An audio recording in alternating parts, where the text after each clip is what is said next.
Hey everybody, and welcome back to another video. And today we're going to be taking a look at the Disneyland D23 Exclusive limited edition Jane doll. And before we start, I'm Chaymie and I like to make toy videos here on my channel, so make sure you like, subscribe, and ring the notification bell if you would like to stay tuned for more toy video content. Alright, let's go! So first up, her packaging. I really do love the simplicity of this box design. It's made to look like her sketchbook from the movie. She has her name in the front. And overall, even though the box design is very simple, I think its simplicity works best. It has the foil pattern and lettering all over the box, so it's very shiny if you move it in certain lighting. The patterns also hide very nice little Easter eggs, such as the telescope, the parrot, and even Tarzan is in the middle of the pattern above her name. And on the bottom, you can see Tantor, Sabor, and also Turk. They also feature the Tarzan 25th anniversary emblem prominently all over the box. Onto the back, we have a really nice long copy of the description of the doll and the movie itself, so I always appreciate it, always love reading it as a fellow copywriter. And her retail price was $180. We also got her name in foil gold on the top window. And the box actually features the two paper strips, I suppose, that wraps around the box. I think it's to mimic like the binder of her sketchbook, so I also thought that was very cool. They are just paper taped together, so you can just slide them off to open the box. The strips also serve like a practical purpose to the box as well, because Jane's doors does not have the usual magnetic closure that all the other dolls had, so they're kind of keeping the door shut. And now we can open the box and get to the doll. Inside, the theme of the sketchbook continues because the front cover of the box also features like sketches of the gorillas.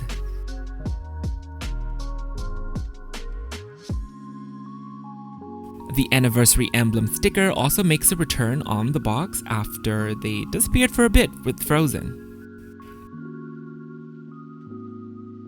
After lifting out the front cover and the doll, we have our certificate of authenticity, and mine is number 632 out of 1000.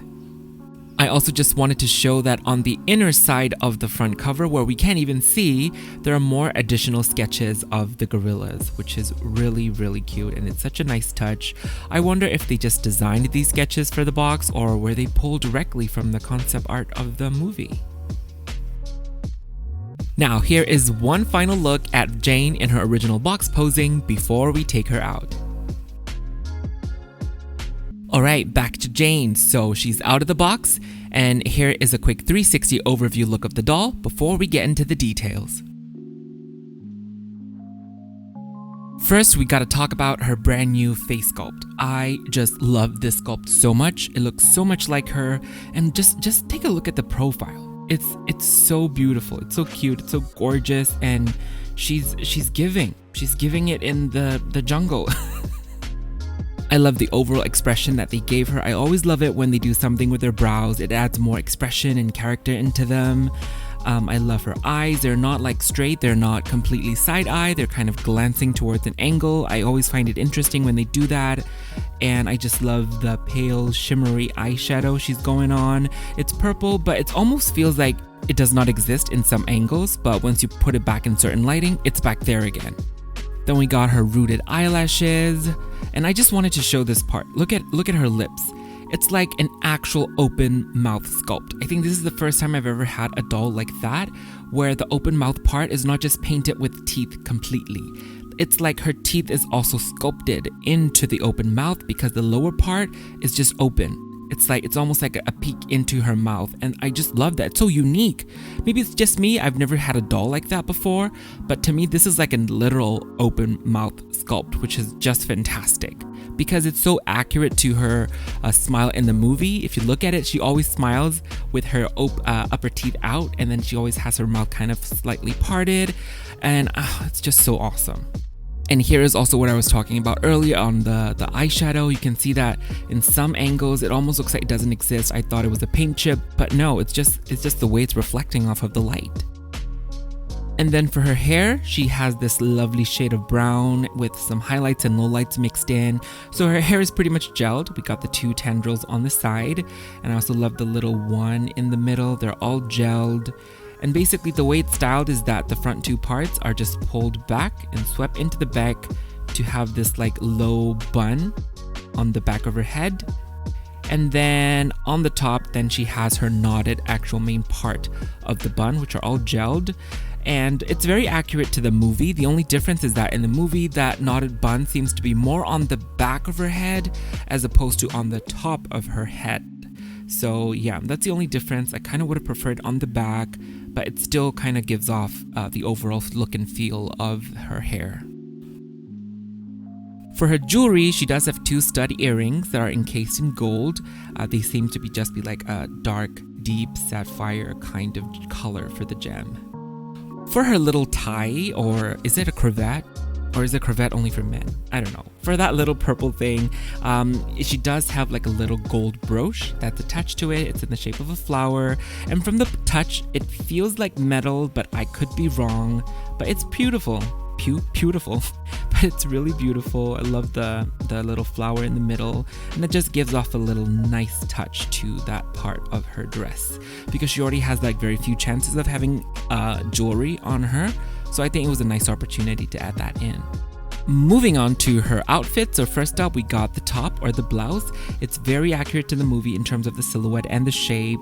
I love the puffy shoulders. They do have something inside to keep them poofed out. I just don't know what it is.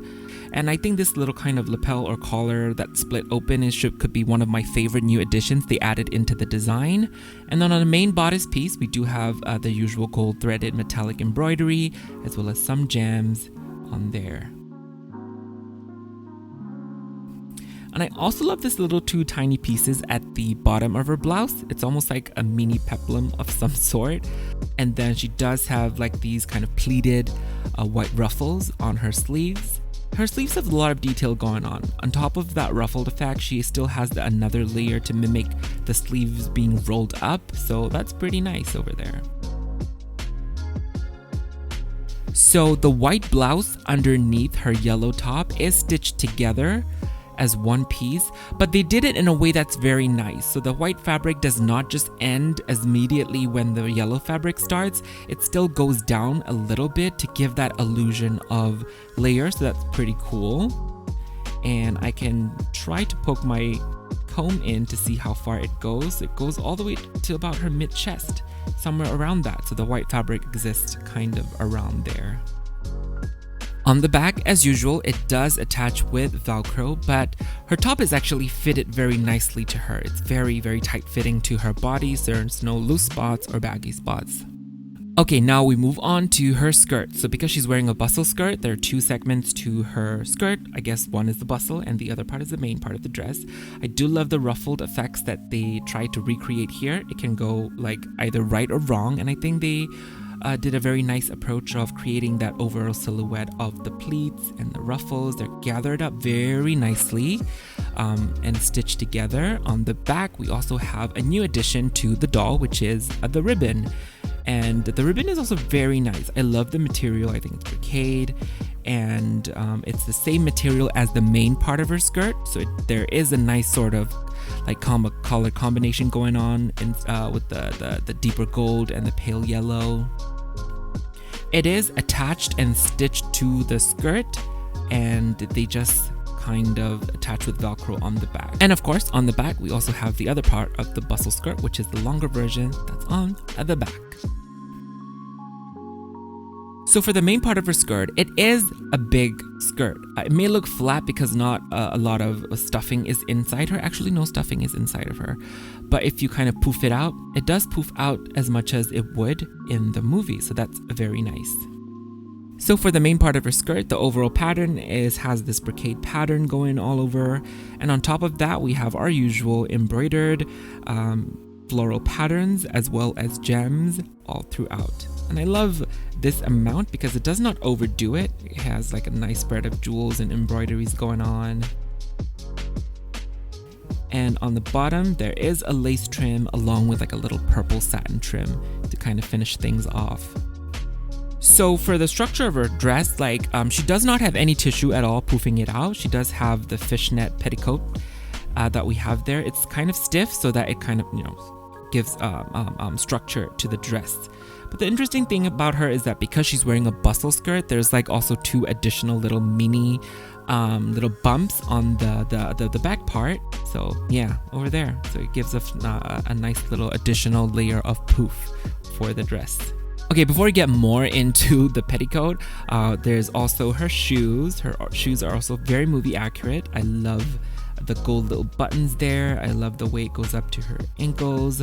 I kind of wish it would have come like she would have come with like actual white stockings or tights so that they kind of blend in more seamlessly together. But overall, the shoes are very nice. I love the sculpt and the detail it has. Okay, back to the petticoat. Upon closer inspection, I took it off, and she actually has like 2 of the little meaty pieces on the back, so that I guess overall it gives more volume to the hip area. It's very nice. It's a very nice touch. And also just another closer look at the shoes while we're at it. For articulation, she does have the usual hinged knee joints, and she has the tippy toe feet. But she also has the waist joint, which is also very, very useful for posing in photos. For the stand, it's the usual saddle stand, the new type with the reinforcement and oval base.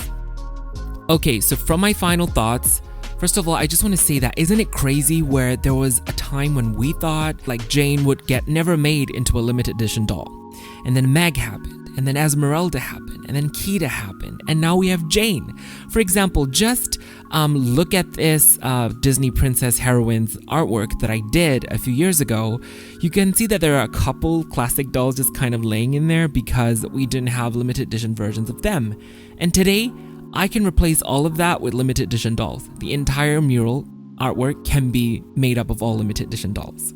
And it just kind of goes to show that how far we've come, and I just want to say a big thank you to all the creatives, the artists, and the designers at Disney for bringing these beloved characters into doll form, and also for like trying to convince and push Disney executives and management into saying yes to create these dolls. So thank you so much. It's all to you. Now, in terms of the design and the execution of the doll, I don't really have anything negative to say about it. I really love the design. It's like that perfect balance between keeping it very movie accurate, but also improving in like certain aspects in terms of adding more detail into like a 3D real life format. So that's really great. For example, the way like the bodice is structured, the white blouse showing underneath, the way the lapels or the little collars open up, those are really such nice additions to the overall movie design. The only thing I would point out is the lack of accessories for her, namely being her hat, her gloves, and her umbrella. Not every doll has to have an accessory, but when an accessory is like a kind of like an integral part to her character, where we almost visualize every time we think of Jane, it's there, that means it's an important part of her character, and I wish they had retained that. Maybe at least even the gloves at the very least, because she kind of looks incomplete in some way sometimes. And I do understand, and I do think the sole reason for the accessories not being part of the doll is the budget limitation. That is the only way that they could have leave these out, because the designers would have definitely considered adding these accessories into her design when they're creating it, but then again, like she retails for $180. So if they have included the accessories and just capped her off at $220 more, I think that would have been something that would made everybody happy. Like, people would still be happy paying $200 for her, and she got her accessories. So, that's that. That would be the only thing I would have to mention about her. But other than that, she is absolutely fantastic. I love her so much. At the end of the day, I would rather have like Jane with no accessories than no Jane at all. So I'm still very happy. So I think that is it for my review on the limited edition Jane doll from the Disney Store. So I really hope you guys enjoyed the video. Let me know your thoughts in the comments down below. Did you get her? Are you keeping her in the box? Are you taking her out? Or are you still on the hunt for her? Anyways, thank you so much for watching. You can also check me out on Instagram at Chaymie Creates for my doll photography. And I'm so excited to take photos of Jane and also kind of start gathering her little accessories to complete her. Stay tuned for that. If you enjoyed the video, you can like, thumbs up, and subscribe. It'll really help out my channel. Once again, thanks so much, and I'll see you all soon in my next video. Bye!